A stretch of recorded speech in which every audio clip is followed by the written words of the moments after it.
Welcome to another exciting edition of The Ravens Flock. What's up? How y'all doing tonight? Hello, everybody. We're happy to be here on Saturday, September 30th, the final day of the month, as we head into the official Halloween spooky month of October. And what better place than here? What better time than now? All hell can't stop us now. Exactly. And I appreciate that you got it. Yeah. I'm your host, Jose Casabona. I'm also the host of Wrestle Rewind, and I'm also the founder, executive producer, and content manager of this awesome channel, and we appreciate each and every one of you tuning in right now. Joining me on my left is the host of Los Amigos Play, the wonderful video game enthusiast himself, Mr. Angel Mendez. Hello, everyone. Thank you kindly for joining us today. It is, as usual, a joy and a pleasure to have you listening and watching us. I hope that you enjoyed the previous show, and I hope that you'll enjoy this one, too. And joining me on my right is the host of the Black Files, my tag partner for Wrestle Rewind, the man who puts in the man hours behind all the videos that we produce on his channel every single week, Mr. Juan Arouse. Thank you for that fine introduction, Jose, and don't you ever forget the mister. And much like all our other shows on this channel, we are simulcasting on youtube.com/theravensflock and kick.com/theravensflock. Hit the subscribe or the follow button on the bottom right corner of your screen. Click the bell icon to enable notifications on all of our content. Leave your questions and comments below, and we will answer as many as we can while we're live. And if you wish to go above and beyond to support the Ravens Flock, whether it be YouTube or Kick, then you can become an inner flocker. For $4.99 a month, you'll have access to all the perks that comes with being a member. Juan, tell them. Well, for all the inner flockers we've got in our chat, and I know we have plenty, go ahead and show off those lovely membership badges and custom emojis, letting everybody know that you have stepped forward, that you are doing your best to help the Ravens Flock break free from the shackles of late-stage capitalism by becoming full-time YouTubers. We want to work for you. We want to work for ourselves and for each other. But most importantly, we want to work at something that we love, which is doing this. We don't love our 9-to-5s. No one really does, so why not help the Ravens Flock do this full time? We could stream 6 days a week if we really wanted to. I'll have no life. I could do it. I don't care. I mean, if you really enjoy what you're doing, can you really consider it a job? By which I mean, me and Joe, you'll be basically hooked to the computer for the rest of your existence. Like, I got the shackles, like, I ordered them from Amazon a week ago. I'll be like hooked up just like the Borg. Bezos looked at me and said, "Oh, you want to enslave your workers too? I'm going to give you a special deal." And he sent them from me by discount. They'll be arriving tomorrow.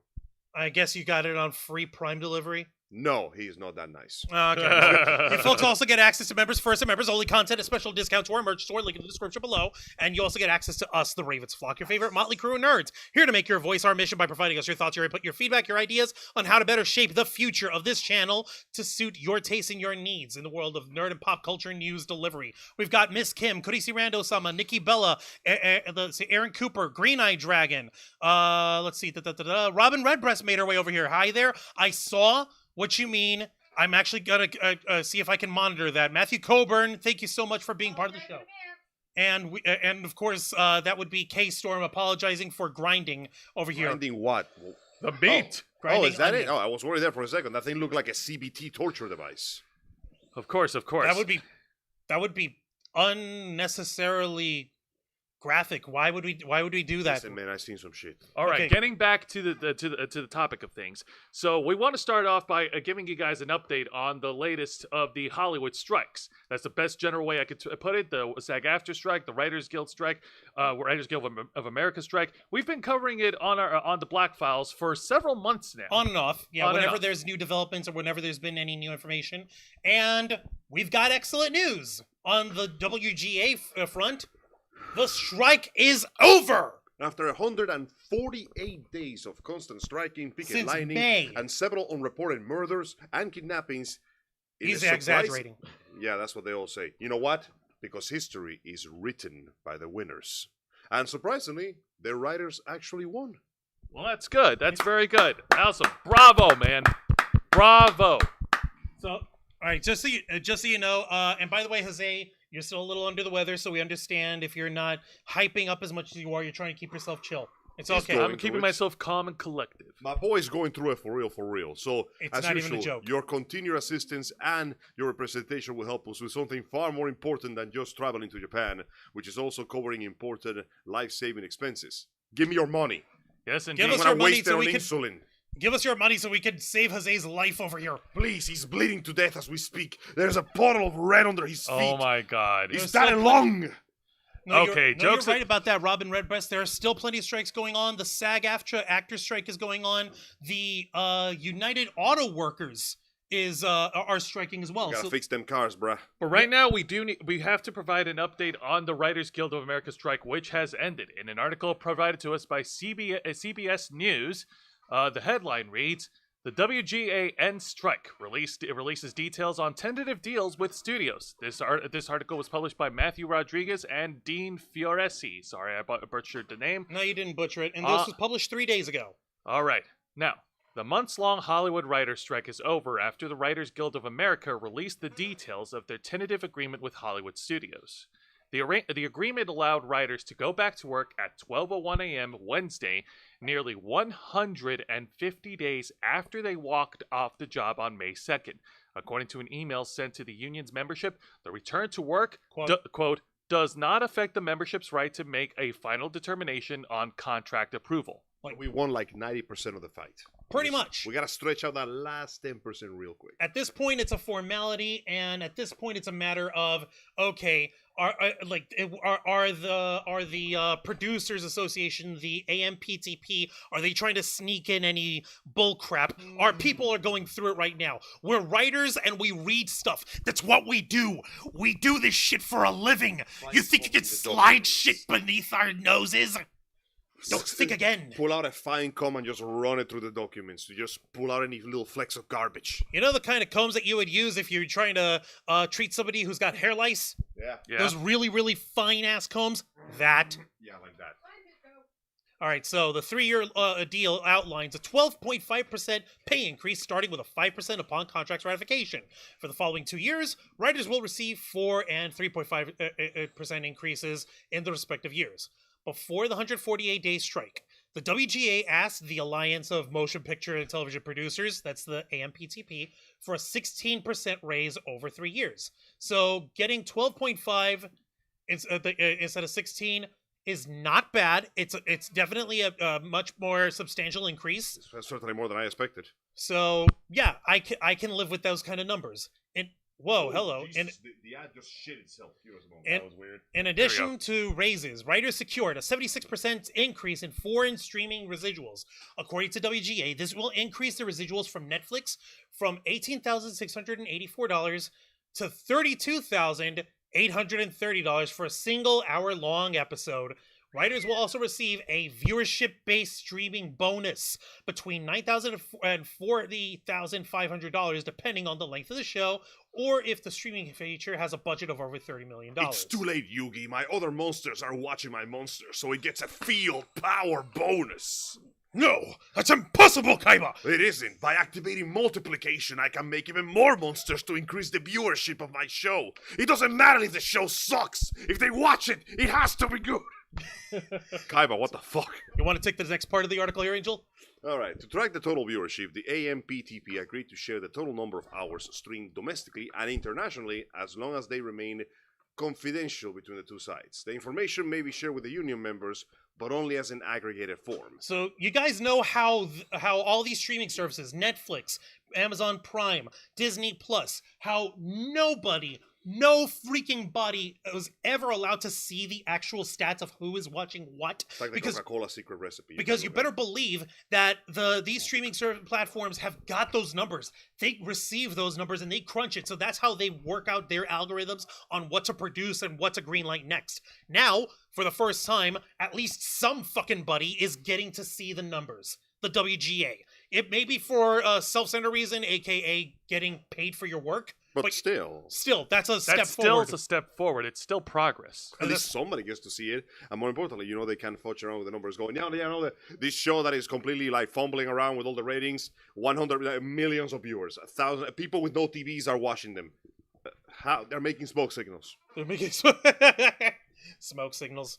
Just some poor Aboriginal man in Australia doing a fucking ritual dance to watch the next episode of Frasier. Oh, Frasier. But Frasier went off the air in the 2000s. I actually confused it because I just realized that there was a show that I remembered. Like, you just unlocked a core memory. That was actually his What was it called? Something Junior High. Degrassi Junior High. Degrassi? Degrassi. That's I even older. I saw that entire show in Cuba. It was surprisingly well written. That one part with the father that abandoned his kid, that shit was hard, man. Damn, Degrassi son. is not for the faint of heart. No, Teen it's not. dramas, gotta love it. Freaking high Anyways, school. I think we can Hold on, no, we gotta find one of the most important requirements over here. Let's see. This, Hold on, there we go. All right, I'll take care of this one. All right. One of the final sticking points that led to the Let's go. historic strike stemmed from implementing artificial technology, AI. Hey up, Shelley Fitzgerald. Welcome to the Ravens Thank Flock. you. At first, writers wanted protection while the studios rejected the idea and only countered with an annual meeting, quote, to discuss advancements in technology. Now the two sides have established a set of guidelines regulating the use of AI in NBA-covered productions. First, AI cannot write or rewrite any literary material, and AI-generated material cannot be considered source material under this current deal. Good, because that shit is basically... Listen, I don't care how advanced it gets. AI is ultimately borrowing from sources that it can find on the internet. It's no better than stealing. It's not It's able garbage. to create. It's just mimics. It can only mimic, and mimic badly. By the way, somebody tried to pull out an AI-made Batman comic. It's terrible. You know what happens when you try to take two styles of different actors and mesh them together? Oh no. You end up with some hilarious things like the perfect Joker face right next to the face of a Robin that has elongated like a fucking bologna sandwich. What? Oh my goodness. It's great. You should watch it sometime. The WGA said this would prevent the material from undermining credits or other rights granted to writers. However, the rules do not bar the writers from using AI to help with their work if the company allows it and if they follow its policies. The studios cannot require a writer to use AI software. Studios must also inform writers if any of the materials they received are AI-generated or contain AI-generated material. Finally, the WGA, quote, reserves the right to assert that exploitation of writers' material to train AI is prohibited by NBA or other law. Another bit that was over here was the AMPTP capitulated on the mandatory staffing requirements they previously rebuked. According to the union, studios must hire at least 3 writers/producers, including the showrunner, for a guaranteed 10 consecutive weeks of work during the development of a series, also called development rooms. Well, you mean you're not allowed to just hire somebody and then throw them away the second they become slightly inconvenient? Pretty much. Once Well, projects sorry, are too bad. Get out. You're fired. Check this out. Once projects are greenlighted, the minimum of writers increases to 5 once the series reaches 7 episodes.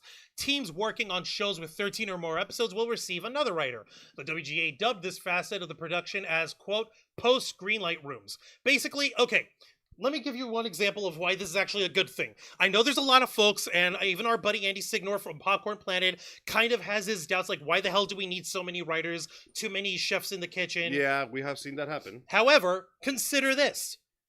Deadpool 3 started filming just before the writer's strike began. And when it kicked in, Ryan Reynolds and Hugh Jackman, Ryan Reynolds being one of the writers of it, once the strike began, he could not make changes on the day for the scripting, for the actual dialogue, because they have to work with the script as Go it was to written Ryan before. Reynolds sitting outside of the studio holding a fucking stack of jokes, just Jokes. crying in the rain. You see what I mean? All this Yeah. material, just the paper dissolving and falling into his rain. And I set fire to the rain. Watch it burn as I touch your face. Hugh Jackman out inside the building. The door is... Ryan, the door is open. But Ryan, I'm not allowed to touch this. I'm having a moment here, Jack. Just Chris goes back to his knees crying, and Hugh Jackman's Ryan. like, "This may have been a bad idea, mate." All So- right, yeah. Yeah, okay, excellent. So, job security for writers against AI, against being thrown out for, there's too many writers on staff. Like, no, you actually do need it as long as your program is pushing forward in order to make sure that shit actually gets written and tweaked properly. Makes sense, but this also means, hilariously, that this is now a double-edged sword, which is the best kind of sword. I fucking love Swihhanders. We are bringing back the meritocracy now. You're getting paid based on how well you do, which is kind of how entertainment business is supposed to work. You know? Well, you're getting your pay for the work you're doing, and Yeah. then you're getting paid after. And then you get paid for what you do. However, this means that the studios now have an incentive to keep good writers around. Because, let's be honest, you're not going to hire somebody, give them their mandatory payment, and then they give you a shitty show that basically barely works on screen. If you deliver a bad product, then you don't deserve to be paid for it. It's the basis of employment. Of course. Goods and services. You have to provide goods. The word implies that it has to be good. Now, obviously, there's different changes. But here's the thing, guys. This is going to be a fucking bloodbath. How do you figure? Because the studios now have an incentive to keep the good writers around, and they have a very good incentive to throw out the shitty writers, which means that against all odds, we might get a higher quality of TV than we have for the last few years by virtue of everybody in charge going, how much money am I going to lose if I keep you around? Right. Now, you may call it cruelty, but I call it pragmatism. These companies don't run on charity, unfortunately. If you make a good show, then hey, you justify why you're there. But I don't know you guys, but in a 9 to 5, when you do a bad job, the bosses tell you, get your shit together or you're not working here anymore. Unfortunately, it's true, and it's Unfortunately, it is true, but based That's on how what it's we read gonna from be, the man. article, You gotta deliver. yeah, no, based on what we read, like Juan said, there's progress. The Writers Guild of America strike is over, but the SAG-AFTRA strike is still ongoing, and we have a new player that's joined the game. Well, I can't believe I'm it's saying not really a this. new player. It's more like they're adding a new level to the game. Also, up there, Jen Pearson, how's it going? Welcome to the Ravens flock. Let me double check the chat real quick. Well, you're correct, Robin. We must demand the meritocracy we want because, let's be honest, while I'm perfectly happy with writers getting what they want, that means that I also want them to earn what they want. If you're getting a bigger paycheck, it better be because you're doing a better job. So basically, this is not only does this give the Writers Guild the leverage they need in order to have a comfortable and livable wage, Sustainable living. but it also incentivizes the writers to, I believe, as your heralded community and tribe, the gamers, would say, Get good. Acquire proficiency or get the fuck out of here. Exactly. Speaking of the gamers, This might be genuinely the best possible outcome we could have possibly had, short of the president hitting the button and launching the nukes. Right? Uh, So, My fellow Americans, I think we all know where this is going, so let's just get it out of the way. dork. the Amazing World of Gumball had no What right a to be that great, funny. what I an know, right? incredible show. In It was an a- article provided by Forbes, Hey, Struggle the, Man, thank you for joining us. the headline reads, SAG-AFTRA members vote in favor of strike authorization, this time against video game studios. Let's not lie to ourselves. Video game studios have had a long history of treating its programmers and QA testers like complete shit. An accepted and natural part of the industry is to hire a crap ton of people who just jumped out of the industry, get to work on testing a really difficult game, and then just throw them away. Literally temporary hire, burning hell. You're So done. imagine how they would treat actual voice actors and mocap actors Oh, and Christ. the talent that they model their games after. There's a- Keanu Reeves and Norman Reedus, aside from being awesome and having awesome motorcycle road trips now, they're getting paid properly. Or at least they better be. Norman Reedus just lives on his motorcycle. I mean, seriously. When he doesn't sleep, he just parks in the corner and just sits down and broods. He just sits down, broods. I wonder what Hideo's doing at this hour. What is my life coming to? I should probably give him a call. I need some comment. Where did this headband come from? What the fuck is? All right, Angel. What the hell's going on? Why do I feel like there's tiny little nanomachines in my fingers? What about Keanu Reeves? Pokemon, I need help. Something's wrong. Oh no, it's happening exactly as planned. It's The what? Fuck. All right, we get it. Hey, Meanwhile, Keanu Reeves. Keanu Reeves just lives anywhere as long as he has a dog Why with is him. my hand made of metal now? No, Keanu Reeves simply sitting next to Norman Reedus as they have a campfire with their motorcycles, already with his arm metaled. Yeah. Yeah. Yeah.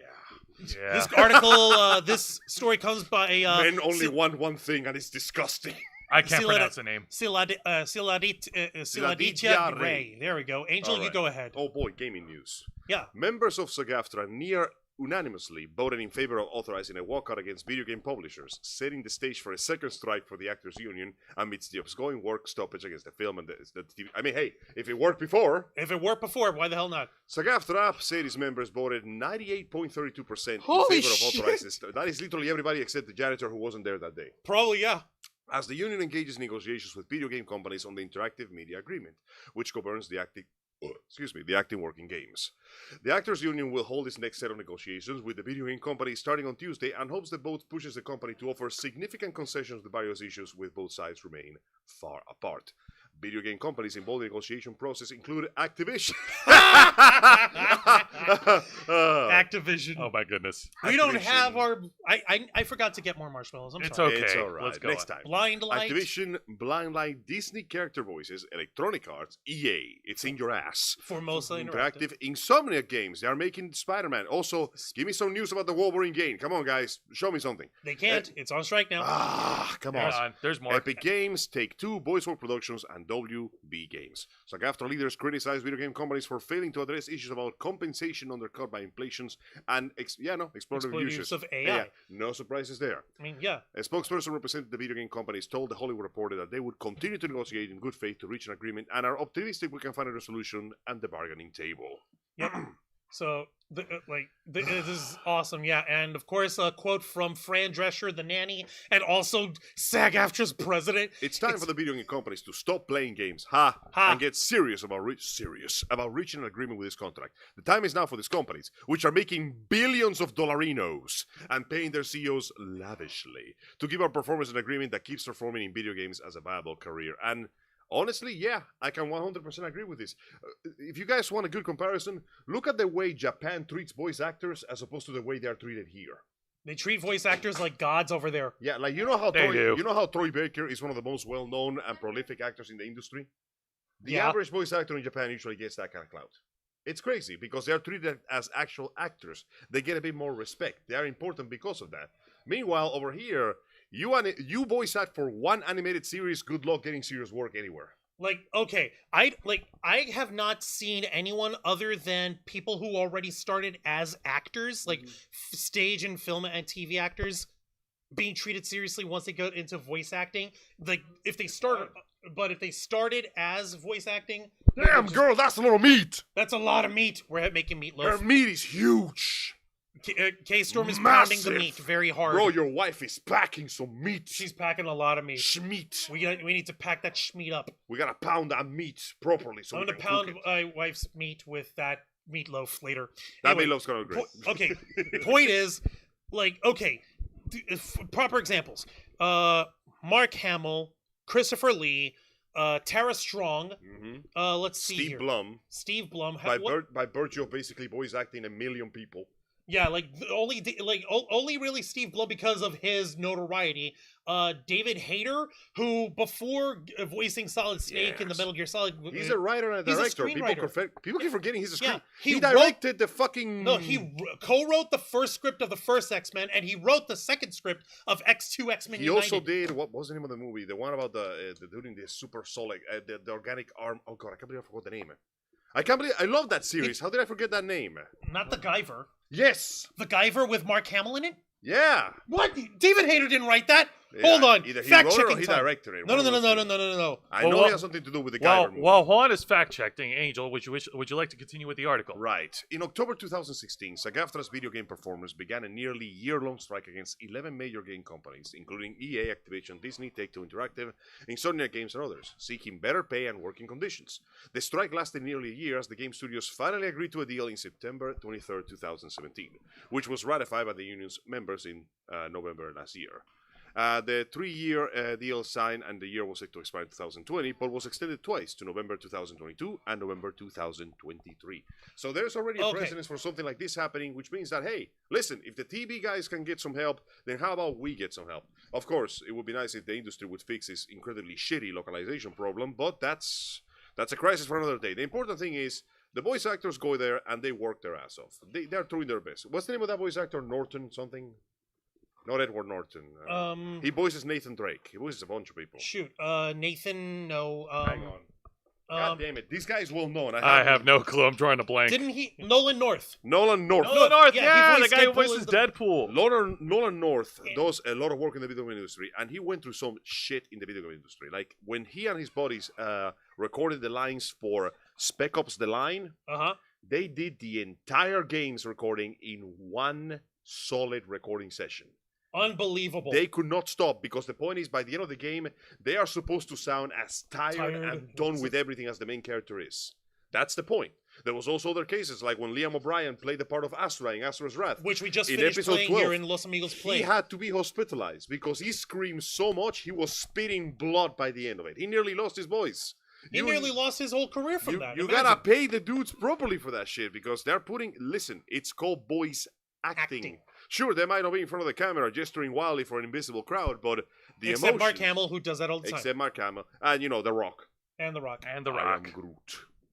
No, Listen. no, that's Vin Diesel. That's Sorry, Vin I'm Diesel, Vin bro. Diesel because he's Groot. Remember that time when he wore actual fucking stilts?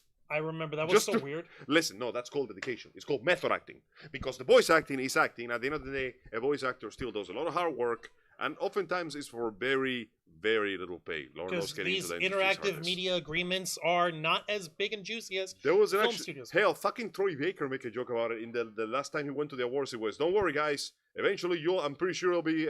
I look forward to seeing more new voices. When me and Nolan North are dead." Oh, real quick, just to That's my water clarify, and I'll hold your water. No, from no, here. don't worry about me. You. I was saying I'll hold your water. It's afterwards. fine. I I'm got good. it. I got Okay. it, fam. Strugglers in the chat after Struggler. Welcome to the show. Welcome to the Ravens Flock. Let's see here. And Carisi was saying to Shelly Fitzgerald that she's a bit sad.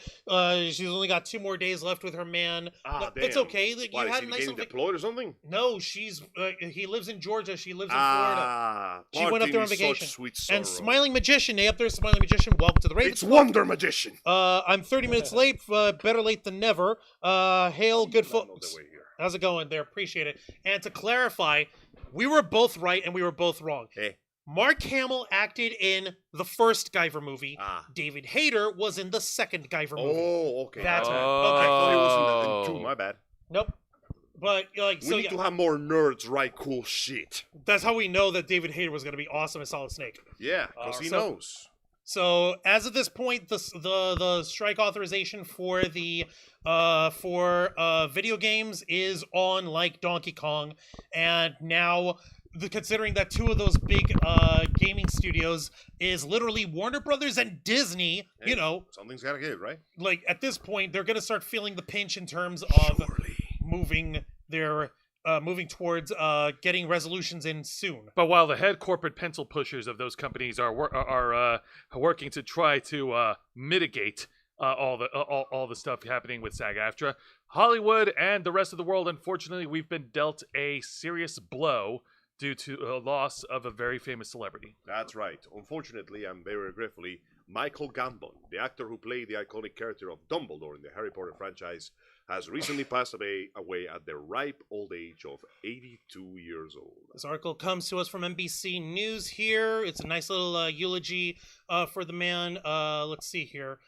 Yeah, no, Michael Gambon who played Dumbledore, dies at 82 years old. This was written out by Henry Austin. Let's see here. So, yeah, actor Michael Gambon, known for playing Professor Albus Dumbledore in multiple Harry Potter movies, has died, his family said in a statement this past Thursday. He was 82. Sir Michael Gambon. Damn, that's dope.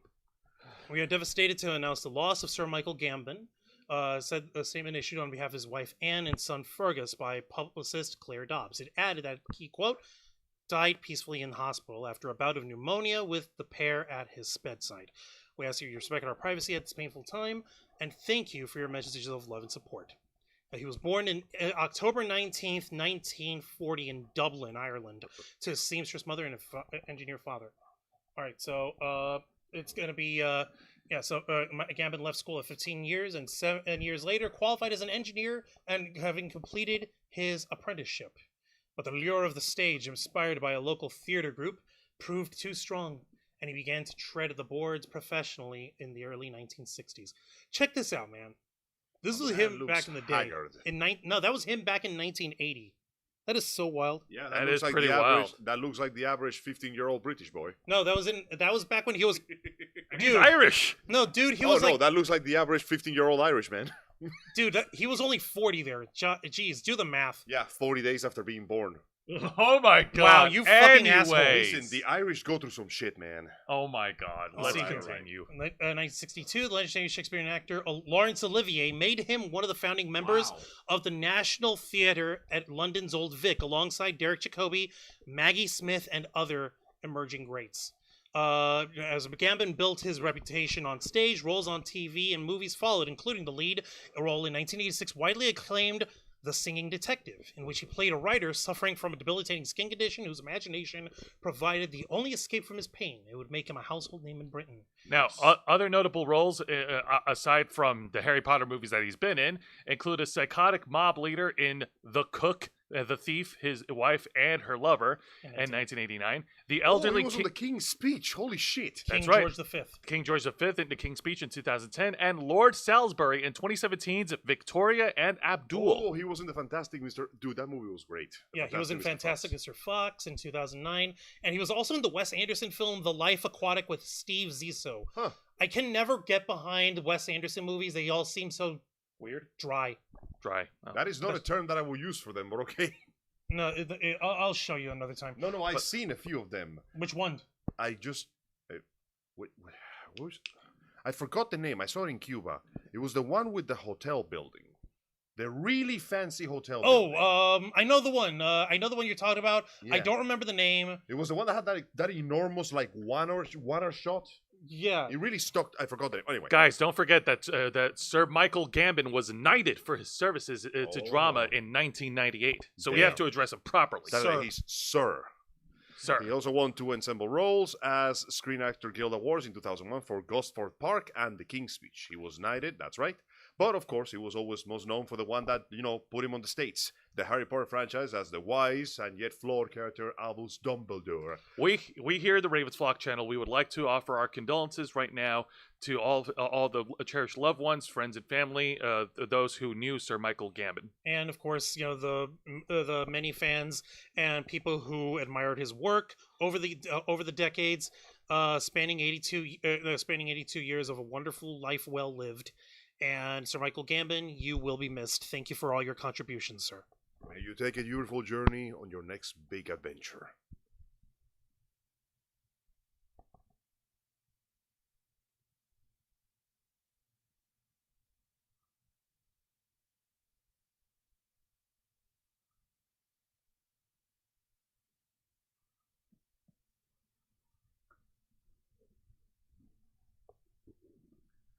Thank you very much, folks. Thank you. All right.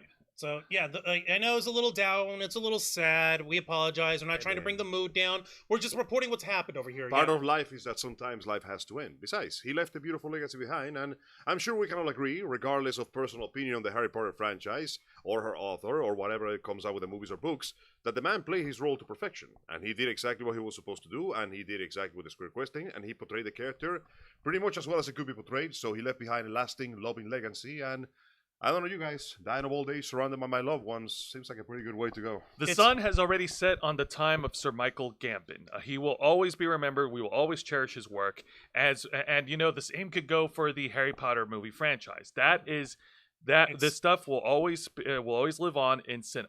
Okay. Yeah. Like the guy who played Hagrid, who is also regretfully no longer with us. But with one series coming to an end in entertainment, a new one begins. I gotta be honest with you, this one really took me by surprise because I thought even the creator had forgotten about this shit. You really thought that the creator actually forgot about it? I mean, to be fair, she's been pretty busy with her previous series, so this kind of just fell by the wayside.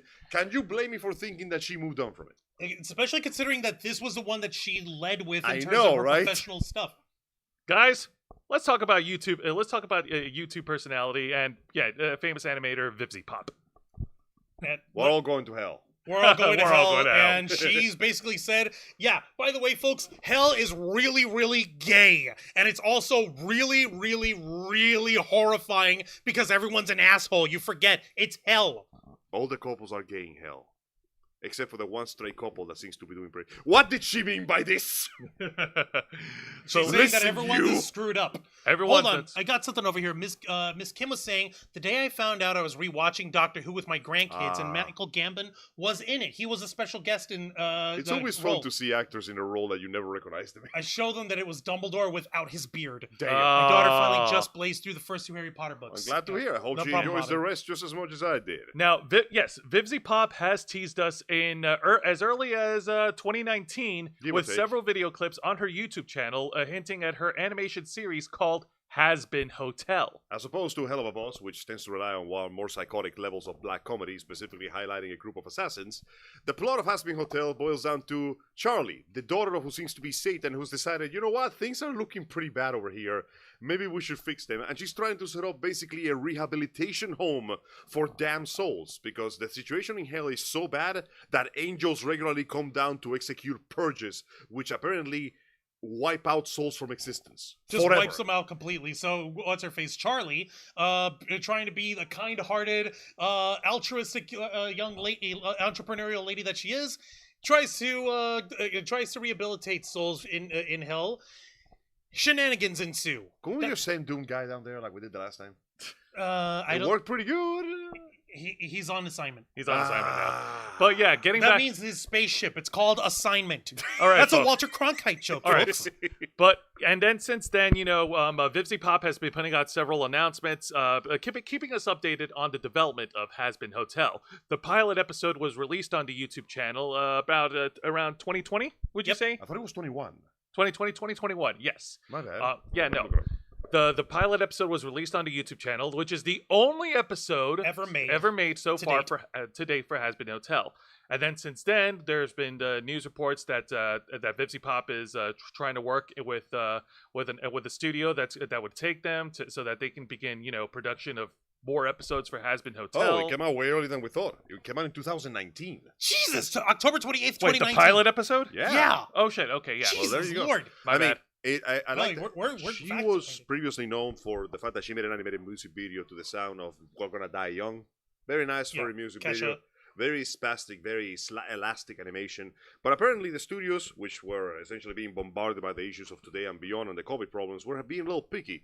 So I guess it took a while for her to build up some clout and some money with Hell of a Boss, and apparently building up because, holy crap, guys, we're She did getting Has Been Hotel. Like, for real, for real. Hells yeah. In an article provided to us by Deadline.com, the headline reads, Has Been Hotel animated series from Studio A24 and Bento Box lands at Amazon. This is actually announced on Thursday. Article written out by Peter White. And yeah, that's Charlie, the princess herself. And it's official. Amazon is checking into the Has Been Hotel. This is incredible news, folks. The series, which has long been in the works with A24 and Fox's Bento Box Entertainment, has been ordered at Amazon Prime Video, has received a 2-season order. Translation, we made one season and we got it in 2.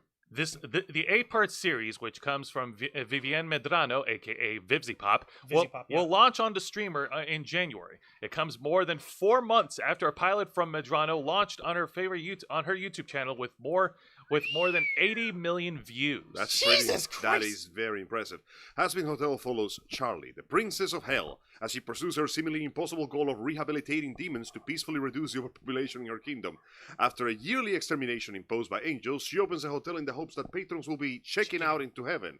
While most of hell mocks her goal, her devoted partner Vaggie, and their first tech subject, the adult film star Angel Dust, stick by her side. When a powerful entity known as the Radio Demon reaches out to assist Charlie in her endeavors, her crazy dream is given a chance to become a reality. So, and then of course shenanigans ensue. I mean, come on, it's a freaking wild and kooky, weird ass premise. I mean, if you don't know it, then Water. Hold on, he needs water. Hang on. You sure we can? continue? Don't get distracted. Medrano serves Sure, as you the distracted executive me. producer and directed all the episodes. Joel Kuwahara and Dana Tafoya Cameron serve as the executive producers, while the former Bento Box Entertainment CEO Scott Greenberg executive produces the first season. Medrano is repped by Red Fine Entertainment, CAA, and Lee Rosenbaum at RLG LLP. Hells I don't know yeah. what those initials mean, but Yeah. that sounds very impressive. Has Been Hotel will drop on the Amazon Prime streaming platform on January of 2024. I'm guessing this is going to be one of those like patient of the day episodes, like a medical drama, but with like therapy and more comedy. It's And it's there'll probably, be like a story building in the back because I don't know you guys, that Radio Demon fellow looking kind of sus. I don't know what you're talking about. He looks like an outstanding demon. I can't trust anybody in hell that wears a top hat. They're usually dicks. That's just profiling, bro. Yeah, good. They deserve it. Also, I think that what's her face, Vizzy Pop, even threw out some like lore stuff about some of the characters, saying that what's his face, the radio demon, may or may not have been around during the stock market crash in 1929. She definitely put out some videos going on the backstories of the lore of some of the characters and backstories on the other characters as well. So apparently, this is going to be different from Hell of a Boss, because in Hell of a Boss, demons and sinners are very, very different kinds of like souls that go down there. This one seems to run on a different lore where apparently sinners can become demons. In fact, she specifically stated that the radio demon is feared because he was a human that became a demon, and no one knows how he did it. Jesus. So we might get some backstory on that one. We'll Lisa see. Boo's in the chat. Hey, up there, Hey. Lisa Boo. Welcome to the Ravens Flock. welcome. We appreciate you here tonight. Yeah, so as far as it concerns, Struggler's saying that universe makes no sense. Of course it does. That's why we should send Doom Guy down there. Let me just put it this way. This is one of those don't think too hard about it. Yeah. Just enjoy the shenanigans and Just silliness. enjoy the ride, man. It's clearly going to be very adult. It's going to be lots of swearing, lots of sexual and drug reference. It's literally about demons. I mean, for crying out loud, it doesn't get any more freaking non-PC as you can get. Well, you know, it's Amazon rules, so there's I thought like a those two certain share a level of universe. humor. Oh, Hell of a Boss and Has Been Hotel? I think no. I think they're kind supposed to of? be completely separate as far as we Are think. they? We have not seen anything that indicates they are the same so far. Listen, man, I want my crossover, okay? Project Yeah, Metal like I Music said, in the Doom Guy. chat. Hail Project Metal Music. Welcome to the show.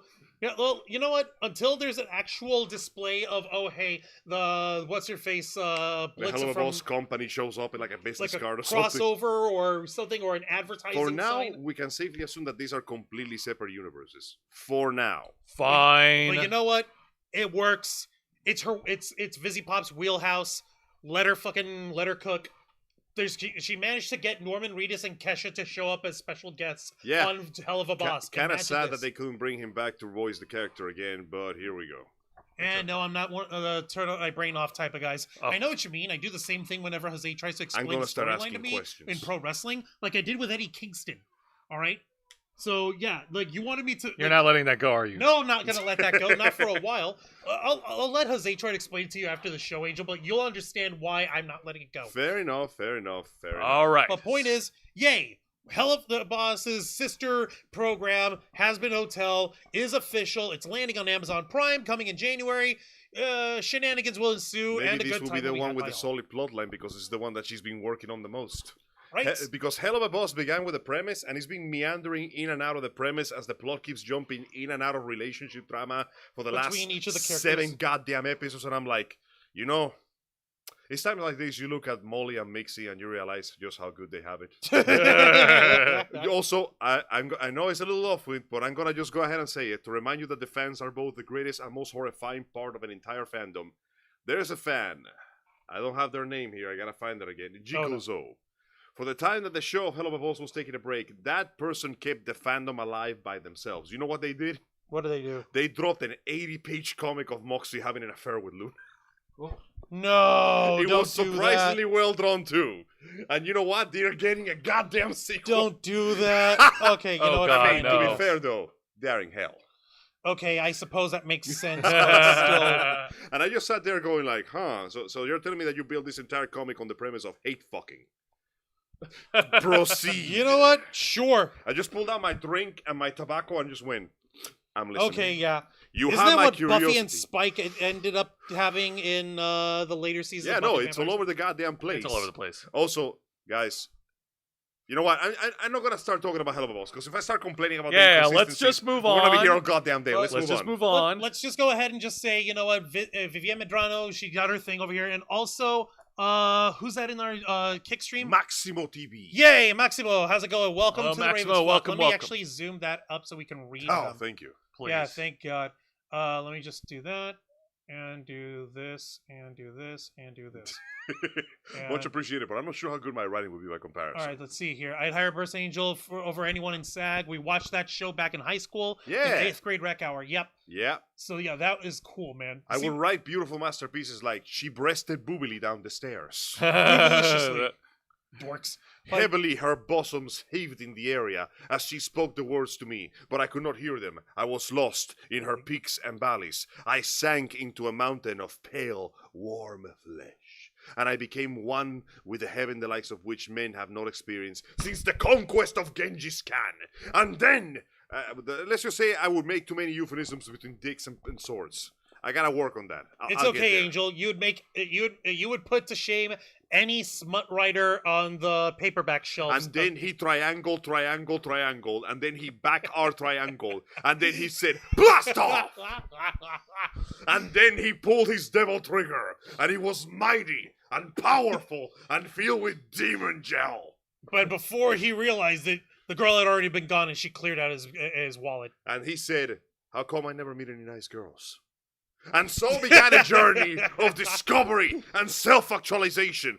Now, halfway through the book, it becomes a quest for why do I always use sex to hide away my emotional abilities. It's because, well, you're at that point, you're just writing lore for Devil May Cry. At Yes. that point, yes. But But actual lore. but Dante, now let's go what are ahead. you doing? I eat pizza when I'm sad. But Dante, you're always eating.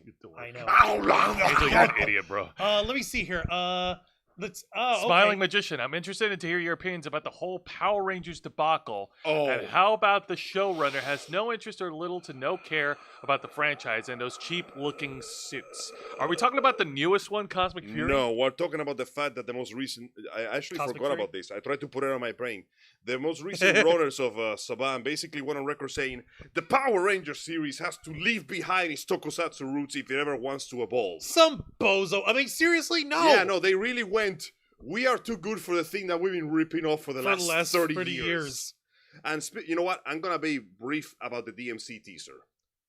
I'm willing to give it a shot, only because Itsuno is personally supervising it. Yes, the anime of Devil May Cry. But at the same time, I see what these people have done with the recent series of Castlevania, and I am not holding my breath. So you're 50-50? They are getting the 3-episode rule. If by episode 3 I am not convinced, I will simply stop watching. Well, this isn't the first time that Devil May Cry got an anime adaptation. Yes, That's right. They also but for its flaws, I felt like the first one still managed to catch the characters and their personalities well enough. That's right. The first anime produced by Madhouse actually came out simultaneously with the release of Devil May Cry 4. Exactly. And honestly, the biggest problem that the Madhouse anime had was the fact that Dante wasn't kicking enough ass. It was more that He was playing that shit on easy mode. I mean, I get it. He canonically is that stupidly strong, but the funny thing is, no, it is lore accurate. Dante is stupidly OP, but sometimes I wanted to see the guy flex a little. You know what I'm saying?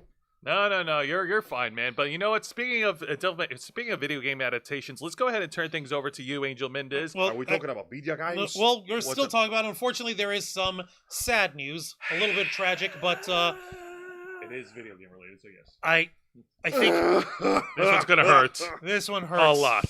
What Now- hurts the most? Give me a second, Being Randy. so close. I gotta brace myself. Let me put on my having Royal so Guard much to stance. say, Now, and watching you walk as we know, away.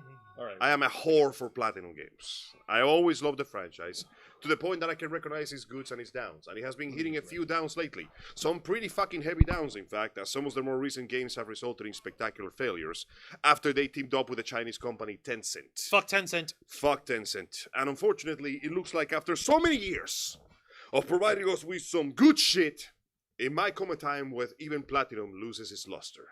Because as of now, director of Bayonetta and Platinum Games co-founder Hideki Kamiya has left the studio. Well, he hasn't left yet. See, this came after a lot of consideration based on my own beliefs, Kamiya said in a statement, adding that it was, quote, by no means an easy decision to make. Alas. This article comes to us, it was from the John 25th Porter. Like the steak. Let's see, Hideki Kamiya, the Japanese video game director, known for his work on Bayonetta, Beautiful Joe, and The Wonderful 101, the new game that we're playing here on Los Amigos Play, is leaving Platinum Games. This is the man. The myth. The legend that blocks you on social media. To this day, you have not been blocked by him yet. That's because I never interacted with him. That's true. The news was first announced by the development studio on Twitter. Twitter. Shut the fuck up, it's called Twitter. The platform formerly known... No, shut up, it's called Twitter. Currently known as Twitter. With Kamiya himself confirming the news via his own Twitter account shortly afterwards. He is due to officially leave Platinum on October the 12th. So 12 days from now, he will walk away from his company. You can already tell that Platinum was hitting some problems because you know what was the first game they released after they teamed up with Tencent? What? Babylon's Fall. Babylon's Fall. I don't know this game. Barely never knew about it. They released one trailer which showed this knight fighting a bunch of other knights with telekinetic weapons. It looked kind of interesting. And then the game came out, and it turned out to be a middling beat 'em up with some of the worst microtransaction systems you have ever seen in your life. You serious? The game was a miserable failure. It's complete garbage then, and it was complete garbage now. In fact, let me tell you what happened. Didn't Platinum Games also work with Square Enix in terms of building Nier Automata? Yeah, but that was a long time ago. That was before Tencent. Okay, That doesn't feel like that long ago. I know, right? They also work with Square Enix to make Final Fantasy 16, which was good, but they were doing basically the gameplay stuff. They're pretty good at that. Okay, let me check real quick. Let me find the information. Let me this. When did Platinum Games work with Tencent? Let's see. In January 2020. So allow me to show you what they have released since that point on. List of Platinum Game releases. Remember, they started shit in 2020.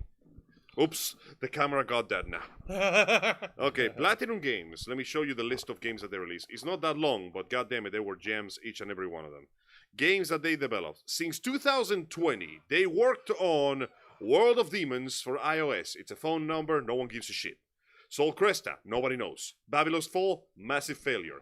Bayonetta 3, which was conveniently far less lewd than Bayonetta's 1 and 2. Far less smutty, if you would. And Bayonetta Origins, Cereza and the Lost Demons, which was actually a pretty fun adventure game, but it was nowhere near as good as the previous work. The last thing they left was Project GG, which was supposed to involve giant robots or something, but we don't know where that's going to go. So the second they team up with Tencent, the quality started going down. Think about that for a second. Ouch. The last thing they did before they team up with Tencent was the remaster of Wonderful 101. Oh my god. How ironic that the last thing he ever properly did for the company was one of the best games he ever did. Though neither party gave an exact reason for Kamiya's departure, we already know what the fuck it was. From the studio where he currently serves as the vice president, it sounds like a truly amicable separation. We are truly grateful for his creative ideas, leadership, and contribution to the growth of Platinum Games for our startup in this very day, the company statement reads. We believe that he will continue to succeed in his future endeavors as a game creator. We're looking forward to seeing the game industry grow into a better place with him in it. We wish him all the best for the future. Now pack your shit and leave. No, he's packing his own shit and leaving on his own. Yeah. See, there's a tweet of the official statement. It's a tweet. Okay, it's not an X post. I don't care if there's no rebirth, that's a goddamn tweet. The decision came after a lot of consideration based on my own beliefs and was by no means an easy decision to make. Kamiya posted on his own X account. Twitter, fuck you!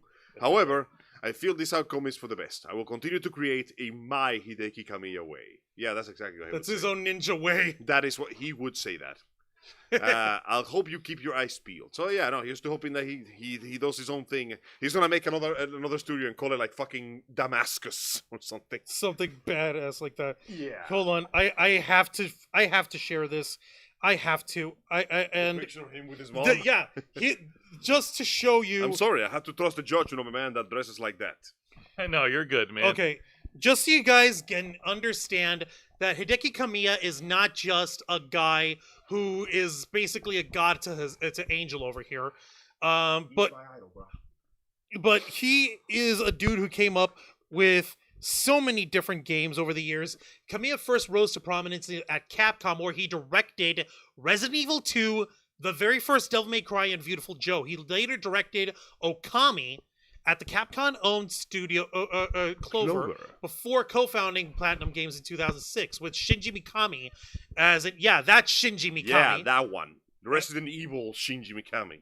And Atsushi Inaba. So basically, like the dream team of Capcom came together and they said, "Screw this! We're gonna go ahead and make our own studio with blackjack and hookers." In fact, forget the studio. Hey, it's worked. It's worked for Hideo Kojima so far. Who knows? Maybe it'll work for Kamiya. Maybe Kamiya will be like, "Hey, Hideo, you got something for me?" Or you know what? You know what'd be really cool? What if Hideki Kamiya was contracted to work with the same studio that helped out work with Devil May Cry 5? Dude, imagine all that coming full circle. Working for Capcom, that would be nice. Like, he just Itsuno is still doing his own thing. Maybe he can help him out a little bit. Let's just give you an idea of the kind of guy that he was growing up. He was a delinquent. He was a bancho. He was a He looks like a He was a motherfucker that was walking on the street going, "Oi, oi, oi, sonna ne kara, teme! Give me your lunch money!" And that very well-dressed business lady there, that's his mommy. This dude is a boss fight in a Yakuza game. Look at that son of a bitch. And he loves his mommy very, very much. He is a very nice boy who loves his mother, but he will fuck you up for your car. Sorry, I just love the Yes, idea he of will. For your motorcycle, I man. love the idea of this proper and prim Japanese lady and this fucking JoJo protagonist behind her exuding menacing kanji.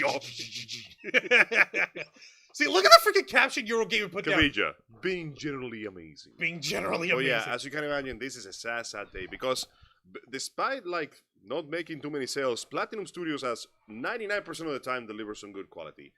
I have almost never regretted spending money on a Platinum Games production because they know what I like and they gave me what I wanted. But now, unfortunately, it looks like even this Platinum has lost some of his luster. So all we can do right now is, follow his future endeavors and See hope what that he the does dude next. amazes us once more. It's just going to be it's just going to be nothing but a Space Harrier game. Probably. He's just going to Probably. play Space Harriers now, forever. He's probably just gonna get into like building something on his own, and he'll probably just he won't release it to anybody until he says he's ready for it. Let's see here. I actually want to check out the chat. Characters are okay, but it sucks. On what? What are we talking about? He's talking about the original Oh, the DMC DMC anime. game. The anime, yeah. And they're looking into modern game strategies. The Modern. studio's Listen, dead. if I hear the word fucking NFT or fucking blockchain anywhere near Platinum Games, Angel, it's I'm okay. going to burn something down. Or AI art. Guys, I'm gentlemen, burning something it's okay. NFTs are dead. They are 95% dead. No, Come on, boys. 98%. Come on, guys.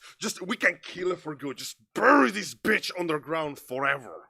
Bury it and have it freaking just dissolve into the ether where it deserves. Salt the earth while nothing may grow No, there no, again. not salt, sulfur it. Sulfur the earth Let's so see here. none may grow there again. Then after that statement, he posts a picture of himself in his holy underwear. Yes. Ow.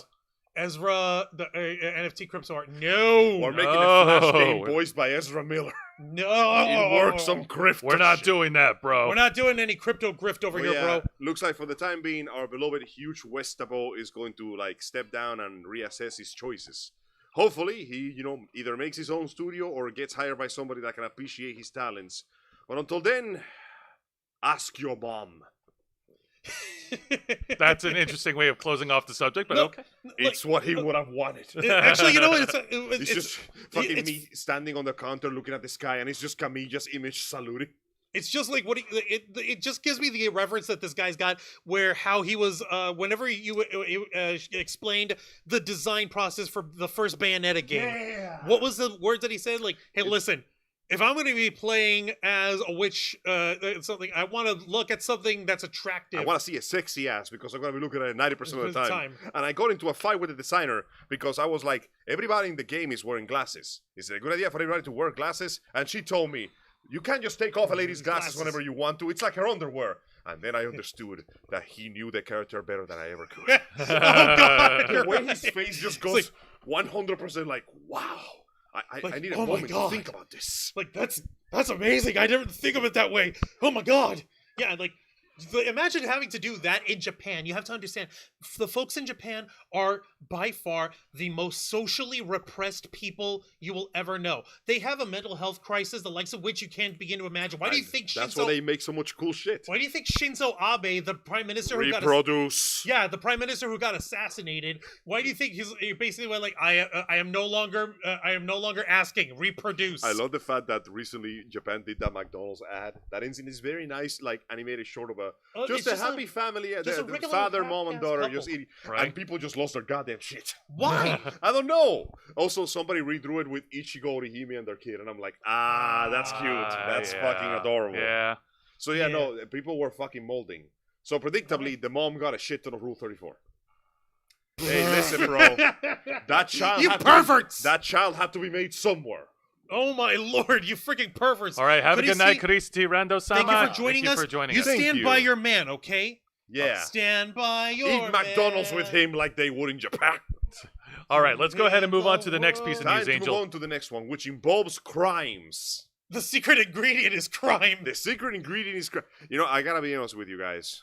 If I had a penny, every time that somebody leaked private military secrets just to prove somebody wrong, I would have like 3 pennies, which isn't too much. But it's kind of strange that it keeps fucking happening. That is weird. What the hell are you talking Welcome to the War Thunder forums, where somebody leaked private military documents War for Thunder. the third goddamn time Wait, in a War month. Thunder, you told me about this game. And it happened again. Again? Okay, folks. For some reason, the fandom for War Thunder is very, very dedicated to the accuracy. And they basically get into shouting, dick-waving contest over, no, it works like this because it's accurate. No, it doesn't. No, I got an uncle in the military, and I'm telling you, this helicopter works exactly like this.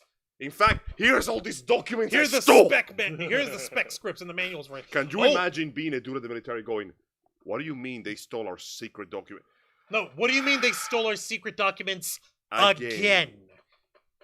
Listen, this is classified. People get put in the bridge for this shit. The brig, yeah, the people brig, get yeah. shot Someone's against the gonna wall. get fired. And by fire, I mean fired at by a firing squad. Also, I'm jealous, Kuristi. Her man's making Japanese curry. Goddamn. That is pretty yummy. She's got a man who cooks. All right, so this article comes by way of the gamer. I love the tagline. Things are getting a little bit out of control over the War Thunder. Written by Joshua Robertson. Hey, Joshua. The War Thunder fans will know that the game's official forums had a bit of a chaotic minefield. That's polite speak for shitposting central. Just so you guys, and for anyone who doesn't realize what we're talking about, War Thunder is a video game. It's like a military reenactment game. Yeah. You build your own army with vehicles, weapons, and you can mod it to your heart's content. Yeah. And the community for it are very, very anal retentive about accuracy.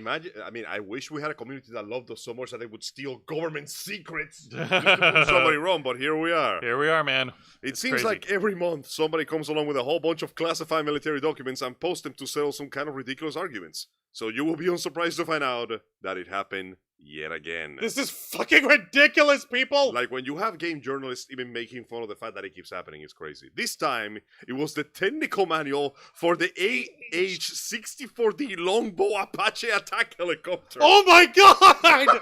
Oh, fuck! It's a fairly This is a common nightmare, helicopter. people! It seems that as though the person that posted the documents didn't actually know that they were classified, which sparked a bit of debate in the forums themselves. Unfortunately for the poster, this document is actually restricted to the U.S. Department of Defense members and contractors and was quickly pulled from the forums. Quite how you overlook something like that is anyone's best guess. How the No, that doesn't make... Where the fuck did this guy get this How manual in the first fucking eBay. place? eBay. eBay? You can buy it? eBay. No, you're fucking kidding me. Are you ladies man 3 to 75? Are you ladies man 3 to... Oh, where is the helicopter manual? All right. Oh, God.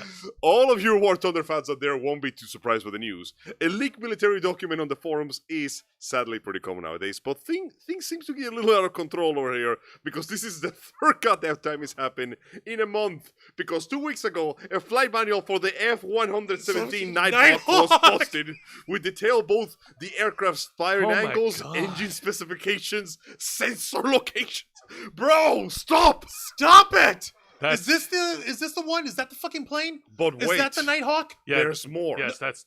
Is that the Nighthawk, Angel? That's the Nighthawk. That's the Oh, you fucking kidding me. But But wait, there's before more. that, the 730-page manual for the Eurofighter Typhoon DA-7 leaked in late August, detailing system weaponry, flight data, and more, as someone attempted to help the devs add the aircraft to the game. Obviously, it's next to impossible for the team behind the forums to preemptively stop these documents from being uploaded, but it's still very surreal to see classified military secrets being shared out so brazenly. Like, that's the worst part. They didn't even do it to win an argument. They posted to go, hey guys, you should put this thing in your game. Imagine the devs going, please stop committing crimes. Please stop committing high crimes. Like, I understand Please you mean stop well, breaking the Espionage Act. but if you keep doing this, the government might shut down our game. Game just because of you assholes. Please stop. No, Jose, Stop help it. me. Get some help. Help. I need an This adult. will We are undoubtedly adults. happen again, especially considering how much of a running joke it is in the War Thunder community. The AH-64D Longbow Apache leak is actually the 13th leak of its kind over the course of the game's history, and I'm sure we'll have many more in the future. See you next week for the next one. At the rate this is going, yeah, I wouldn't be surprised if we. What if he's actually a military guy doing this? What if he's like a really dedicated soldier who's going, "You fucker, no, fuck you! I work with a machine. Here's the manual." Oh shit! Oh shit! Oh shit! If it was a military guy, he wouldn't exactly be too dedicated because he's pretty much, violating whatever. Listen. There are things that a man has to do for his country, and I will break my I will betray my own country to prove those fucking nerds wrong. I'm not kidding. You're basically saying I will risk the firing squad to win an internet argument. That is the most mentally deficient thing I remember we brought this up months ago. Oh my god. Why in the hell are people continuing to do that? How? We because we're waging war Yeah. in a society. Guys, don't forget, this is just a war simulator. You can play it for free. You just make armies and vehicles and play simulated scenarios of battles that could have happened. This is, it's just a game. Calm down. It's just a freaking game. I can't believe we're resorting to this argument, but it's just a game. Dude, if it's a good thing that the devs are like, no. Delete that shit immediately. I am not getting the goddamn military rolling up a fucking Abrams tank to my front. Can you just imagine a military tank just rolling the nose of the tank through the window to your face? We would like to speak with you about some information leaks. What was it this time? Nuclear weapons. Oh. It would be less Did hilarious. they stole the manual? No, they actually stole the nuke. I would say that's right up there with the Transformers movie where Sam Witwicky is greeted by Sector 7. Oh god, yeah, no, they Grandma, drink your prune juice! No, afterwards, on there where what's their face? Shit. John Turturro Thank you. and his goons. Yeah, he's like, what's Sector 7? We're here on a classified business as national security. National security. That's right, national security. You don't have any strange phenomena happening recently? Have you been feeling any flu-like symptoms, dizziness, weakness? I need an adult. There's nothing but adults here. Back off, woman. I have a loaded weapon. Listen, I'm you just see saying, this? This is my I can do what I want to get away with it badge. It's already. I will lock you up for life. It is already hard enough being a military leader in today's time. Imagine that what am I dealing with today? Budgetary concerns, training issues, PTSD counseling, armaments, ammunition costs, training costs. The fuck is War Thunder? What the fuck? What do you mean they leaked what? How many times? 3! 13 in a row, sir. And you can tell that there's another military I'm guy never going to on the financially side. recover from this. You can see there's another military general on the side who's seen these before. It's like, yeah, no, this happens. What do you mean this happens? It's okay. The devs. We have a protocol for this. We'll just take the devs. They delete it in 3 seconds. Nothing gets leaked. But what about what if the other nations, trust me, nobody has enough ping except the Americans to play War Thunder. The Chinese internet is so shit they won't even see the document before it gets deleted. Oh god. But you know what? Let's go ahead and move on and talk about something nice in the video game world. Like Pokemon. Pokemon is nice. Pokemon is nice. It Who doesn't unified like the world. You remember the freaking Ed Sheeran song when they came out with the new game? Remember that time that Pokemon Go gave us world peace for a week? For 2 weeks, we had world peace. It was so beautiful. So we could never have it again because now it's time for bad news about Pokemon. Oh, come on. Pokemon apologizes after the disastrous Bang Go promotion goes enormously struggler. Hype treason is temporary. Winning the argument is forever. So yeah, it comes by way of Game Rant article written by Kiara Brooks. It was published only 3 hours ago. Pokemon apologizes that the Bang Go Museum crossover promotion goes horribly wrong because apparently things were not handled properly. For a bit of context, as you know, Pokemon likes to do promotional events, especially to sell their card game, and one of the games was a special limited time edition Pikachu card, which was drawn in the style of the famous painter Van Gogh. It even wears his signature bowler hat and everything. From his self-portrait painting. I mean, look at this. It's nice. Look at that shit. That's fucking adorable. Great. That's adorable. It's sweet. Yeah, it's nice. I pay a little money. I pay some I don't bucks to see get my anything hands on that. offensive. No, There's it's nothing not wrong with offensive. There's a problem. Unfortunately, the problem is, surprisingly not with the company, but with the fans. The Pokemon Company recently expressed how it was sorry that some Pokemon fans were unable to purchase products from the Pokemon X Bang Go Museum collaboration. The TCG community faced challenges getting a copy of the elusive promo card. The Pokemon Company announced a special exhibition located at the Van Gogh Museum in Amsterdam, Netherlands, showcasing artwork of Pokemon-inspired Van Gogh's works. Attendees could even find paintings of Pokemon like Pikachu, Eevee, and Sunflora featured in artwork inspired by the Sunflowers painting, and could even take part in an activity where they search for clues around the exhibition to compete for the highly sought-after Pokemon promo card, Pikachu with the gray felt hat. That seems like a pretty nice competition. Like, it's sweet and it's nice, man. It's great. By the way, this is not the first time like anime has shown in a famous museum. Araki, the creator of JoJo's Bizarre Adventure, famously has his work as an exhibition in the Louvre. In the Louvre? Very. Sacre bleu. Nice. No, that is like the legendary. Like, that's how you museum. know my man made it. That is a musée de Louvre. Now, Alright? unfortunately, Shane went bad. The Pokemon Company apologized via Twitter to all Ah, of they its got it right. Thank you, Game Rant. Thank you. Tired of the fans. Didn't make it jolt, but yeah, they That got did it not- right. It's Twitter. The company had to apologize to all the fans that did not get a chance to purchase the product. All the products sold out so quickly that the Pokemon Company was not able to send out an official email or post on social media to guide consumers to how and when to purchase it. The Pokemon Company stated that it's working on restocking the elusive promo cards at the centers in the future. Their Twitter goes, "We apologize to all the fans eagerly awaiting for Pokemon Center Van Gogh Museum release today. Due to overwhelming demand, all of our products from the collection sold out. We understand this is disappointing to many who were shown on the official email and social media, so we're going to be working on basically getting you some more in the future. People receive a free promo card for each product they bought. The way to claim the promo card was broken to some fans who believe that it would have been once per customer regardless of how many they bought. In a similar fashion to how the events of the followed the chaotic pre-orders of the Pokemon TCG Classic said, fans were able to find the card and other Pokemon products on eBay going for absurd prices. Many took social media to vent about how detrimental scalpers are to the community. So basically, you get a card every time you buy something. So somebody showed up, bought a shit ton of things, bought a shit ton of cards, and then went to eBay. Here we are. Because of Fuck course you, they did. Scalpers. In fact, let me see if I can find one on Amazon or Yeah, eBay right Let's now. fucking find Let's ya. do some live research. Live Research, folks. Bear with us for a few minutes. This is gonna be fun. See. Okay, let me type it real quick here. Pikachu Van Gogh. Maybe that's the one that I'm looking for. Okay. I love this weird silence here, but no, yeah, folks. Here and it- again. oh my lord. How much? Wow, How much? silence is over. Okay, sorry about that. Okay, so I found how many results. It doesn't actually show. I'm going to sort them by lowest to highest. $102 Okay. at minimum. No. Okay, here's, $338. No. Hang on Here's a what's minute. up. Juan found something here's else. the thing. Someone in Canada has the promo card, the lowest price over here at 74 cents, and the highest price, let's see here. Autographed. Hold on. Ooh. Supposedly autographed by Vince, like with an autographed replica of Vincent Van Gogh's signature. Valued at 25 grand. $25,000. $25K I schmackaroo. can buy a car for $25,000. Meanwhile, I'm seeing lots of copies on eBay going between $99 to $399.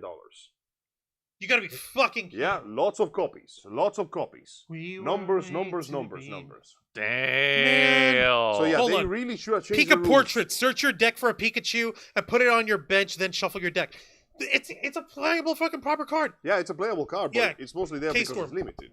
So yeah, Yo, predictably, we gotta show you the shit. instead of making it, hey man, you get one card for buying stuff. That's it. Limit one per customer. One per customer. You, Okay, K-Storm.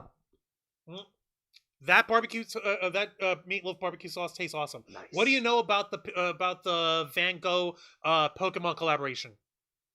I'm sorry, what? so there was a Van Gogh Pokemon collaboration where the fans could find clues, and when they At the purchased Van Gogh something from the Museum. store, they could get their hands on a beautifully drawn card of Pikachu wearing a gray felt hat painted in the style of the famous painter Van Gogh. Show him the picture. Look at how adorable that shit is. Isn't that nice? That's the cutest goddamn thing, isn't it? Guess what happened? Thank you for muffling your squeal. We appreciate it. Guess what happened? Appreciate it. I didn't want to blow out the microphone with. Appreciate it. What happened? Scalpers. Of course. The promotion was not properly made. It was supposed to be you buy one, you get one per customer. That's it. We found it on eBay. The cheapest one going at 74 cents. The most expensive one has a signature of its a replica of Van Gogh's autograph at $25,000. Exactly. Now, Thankfully, some Disgusting, people are isn't it? fighting against this. Some people and basically by requesting customers to Hang on a show minute. ID. Hang on a minute, guys. I think we froze. Oh shit! Don't tell me we fucking froze Can again. you guys still hear us Oh in the chat? no! Don't tell me don't tell me it's deja vu. Did the Juan, internet check. fell off? Did we? Hang on, I'm gonna check. Check the chat to see if they can still hear us. Can you still hear us, chat? Goddamn scalpers went and stole our fucking stream. Chat, can you hear us? All right, well, we're Say live. something if you're still there, please. Hold on, we're live. Okay. Okay, I we're think good. Are We're we still back? good. Folks in the chat, can you let us know if you can hear us? Hang on, I'm opening up right now to see if our feed is. Give us a second. I gotta get past these commercials here. Okay, yeah, we're still live. We're good. We're good. We're good. Continue on. Okay, never Let mind. us So at least one shop in Japan is fighting against scalpers by requesting customers to show ID if they want to prioritize children in the hobby. Others online are suggesting that people stop buying from scalpers and there may be a chance that they'll stop if they are not profiting from hobbyists.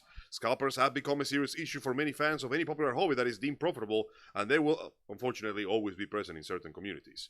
I mean, shit, there's a reason why certain Magic the Gathering and Yu-Gi-Oh sets literally don't show up in stores anymore. Remember that time? I Yeah, remember. we When they were remember. releasing the limited edition Holo Foil Charizard, and you saw a bunch of like these middle-aged, overweight dipshits running into a Target store and, And Logan raiding Pauls. the entire. we covered that in 2020. Yeah, they raided the entire Pokemon section, and now guess what happens in Target?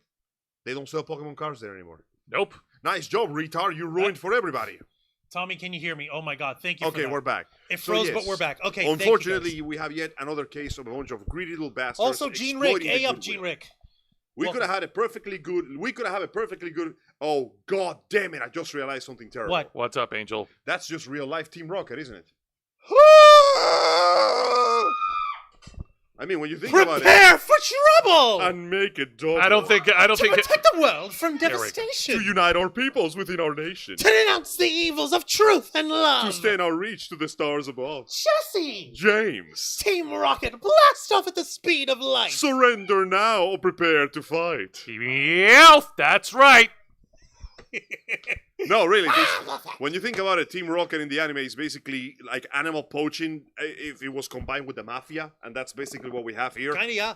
Remember that episode short that was basically a police raid on a Team Rocket center? That's It horrifying. was literally a police raid. They have fucking Arcanines blasting down walls. I mean, you can use what was it called? The door bunker?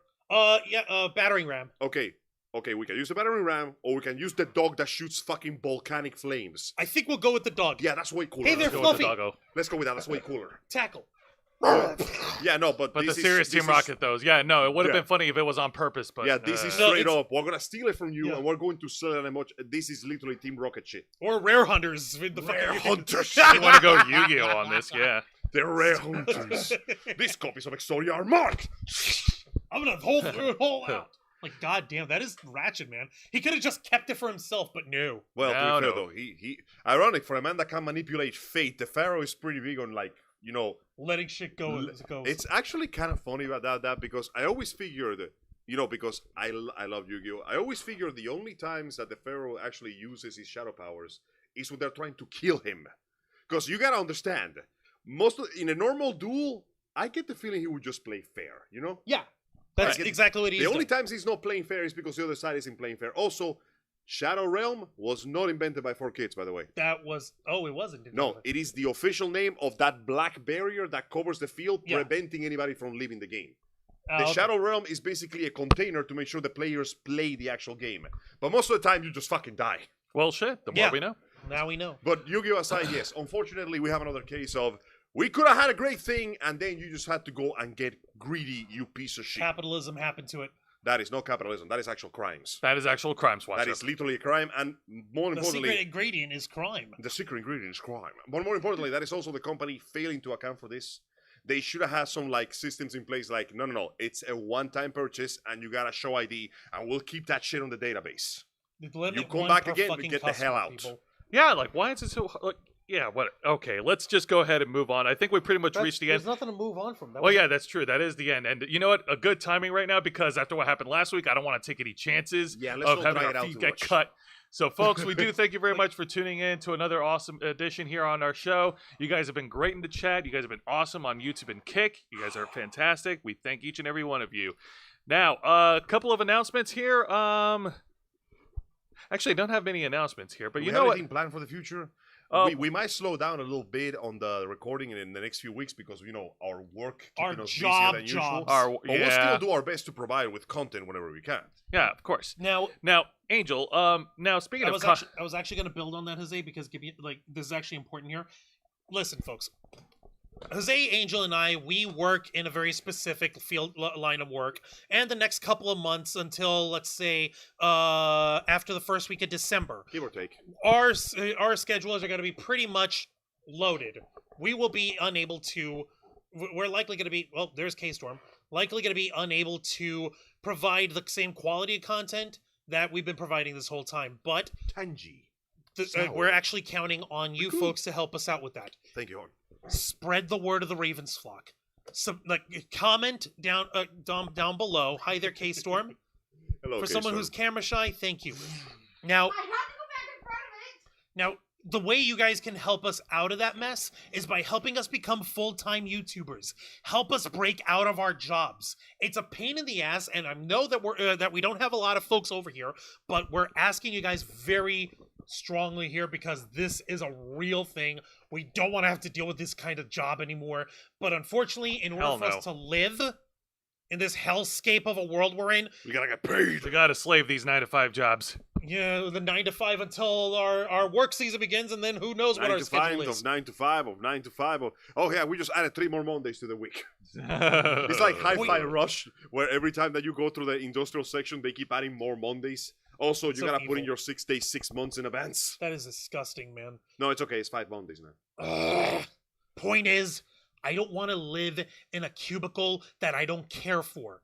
I want us to be able to do this here. Jose has been wanting us to do this here for forever. Angel, I know that you definitely don't want to be stuck in that kind of work. You'll save gas money. I am so tired of driving, bruh.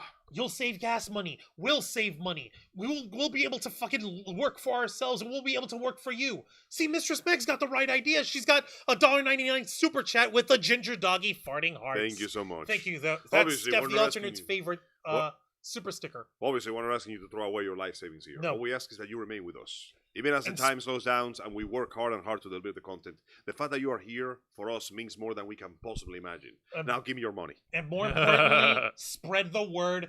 Get your friends to subscribe to us. Get people that you know to subscribe to us. And have them see our content for themselves. And let them know that we're counting on them to help us break out of that so that we can actually do this full time for you guys. We've been at it for over 10 years. We've earned our stripes. It's time we go pro properly, and we want to do that for you. Pretty please with sugar on top. We do this happily, but we want to do this properly for you all. Imagine what we could all accomplish if we were actually full-time flocking. It would Yes. be amazing, right? That Also- would be frigging awesome. What's up, Angel? Guys, you know that video of that dude playing piano while the piano's on fire? Yeah. Yeah. We have the opposite of that. We got to do it in the Atlantic Ocean playing piano on ice now. We'll talk Oh, about that's that so after the cool. stream. All right. You know what? It was so cool. We got another chat. Oh, That's how cool Gene it Rick was. Ah! with a $1.99 super sticker. The exercising pair. Hey, you. Thank you for that. Thanks, dudes. Thank you. We Thank you appreciate so All it. right. much, Gene Rick. So, couple of announcements. So, first of all, I want to address my situation. Yes, I have been incredibly under the weather these past couple of weeks. Have not been so well for me. I will do my best to rest and recuperate, and I will be back for Wrestle Rewind next Thursday at 10 p.m. Eastern, right here on YouTube and Kick, where I will where I will do my reviews of the wrestling programs of WWE NXT, AEW Dynamite, and Impact Wrestling. As a matter of fact, NXT No Mercy is happening right now. That's right. NXT No Nice. Mercy is tonight over in Bakersfield, California. Violence time. We will keep you updated, okay? Depending on how I feel, I don't know how much longer I can go living like I'm about to fall apart. Are you telling me that you're one step closer to the edge and you're about to break? Let's not do You this. cannot take this No, anymore. Angel, stop. Because if you continue, he's gonna sing. He's you saying need a little everything more he room to said breathe? before. Shut up. Love you too, brah. Get better soon. Yes, indeed. And now, of course, Angel, depending on the circumstances, we're we just started. We're gonna continue. We're gonna do better Of in course, we're Wonderful going to 101, right? continue. Anytime that is possible during the next few Saturdays at 5 p.m.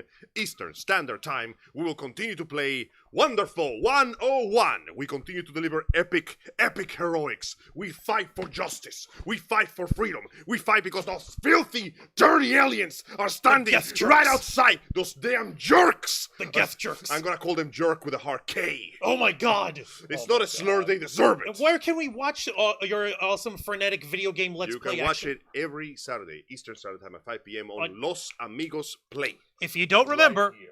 Los Amigos Play. Live in our world, playing out. Man, I remember when PlayStation had that logo. They actually made video games. Live in your world, play in ours. God, I missed it. I know. I know. I miss PlayStation so much. I wish it was real. But before we get to that, we actually do have a program every Wednesday night from someone who's in much better health than I am. But not because I do anything differently. It's just by medication, folks. We start our weeks off Wednesday nights on the Black Files, the uncensored, uncompromising interview and review podcast of the Ravens Flock, every Wednesday night at 10 p.m. Eastern. You notice here on the Ravens Flock, if you like what we do here, we cover all sorts of different news in the world of nerd and pop culture. Green Eye Dragon, fuck! Oh my god! Damn! $20 super sticker! Oh, Woo! Christ. Oh my god! Thank you. so Thank much! you so much. Guys. Yes! Guys. We appreciate it. We appreciate That it. is incredible, ever so. people. You see what I mean? This is what we're talking about. You guys are incredible. We do this stuff for you guys. I promise you, we will never try to guilt you into the lack of money. We are not DSP here. No, and we will not. You know what? We're going to do what nobody else ever did. We are going to outlive that sumbitch. We'll do it come hell or high water. I don't care. Even if two of us die, the remaining one will keep clinging to life Right. until DSP's dead. All right, Juan, continue. So, if you guys saw over here on the Ravens Flock, we covered all sorts of different news in the world of nerd and pop culture, but on the Black Files, we just hone in on one subject, and we cut in deep. We give our thoughts, we give our opinions, and we share our ideas on how any sort of solution could come out, or just give our take on this stuff. Now, I understand this past Wednesday, we were talking about the crap that's happening over on Kick involving the streamer Ice Poseidon, who basically took a shit on the bed of Kick by streaming a prank bro where him and another guy by the name of Sam Pepper, who looks like he's got pubes for an afro for hair, that these idiots got themselves set up in Queensland, Australia. They grabbed a guy off the street, gave him $500 to hire an escort, which is legal in Australia. And even though the escort was okay with filming, they didn't say that they were live streaming. And so it was a fucking disgusting nightmare. Imagine paying for sex and you still fumble it. How the hell do you mess that up? That should be physically impossible. And yet here we are. Here we are. And more to the point, we were talking about the ethics of how Kick still hasn't banned this fucking guy, or more to the point, how Kick is letting all of this crap go. But we're also commenting on the fact that low-tier garbage content like what Ice Poseidon and his ilk are pushing forward is getting thousands and millions of people watching and viewing it and throwing money at his feet for being an asshole with no conscience, with no foresight, with no thought, whereas we, your favorite motley crew of nerds, have been grinding for 10 years being assholes for a cause. Yeah, we are righteous assholes. We're righteous assholes. Right. We're surrounded by assholes. How many assholes do we have in this team? Yo! I know it. I'm surrounded by assholes. But the point of all this is, you could, if you want more hard-hitting news stories in the world of nerd and pop culture, request access as we go live every Wednesday night at 10 p.m. Eastern Time, simulcasting on YouTube and Kick for my program, The Black Files. and of Nice. course, tune into our main show, the #1 show on our channel, The Ravens Flock, every Saturday night at 7:30 p.m. Eastern, right here on YouTube and Kick, where we, the motley crew of nerds, myself, Juan Arouse, Angel Mendez, we're here to discuss with you every Saturday the latest news circulating in the world of nerd and geek culture.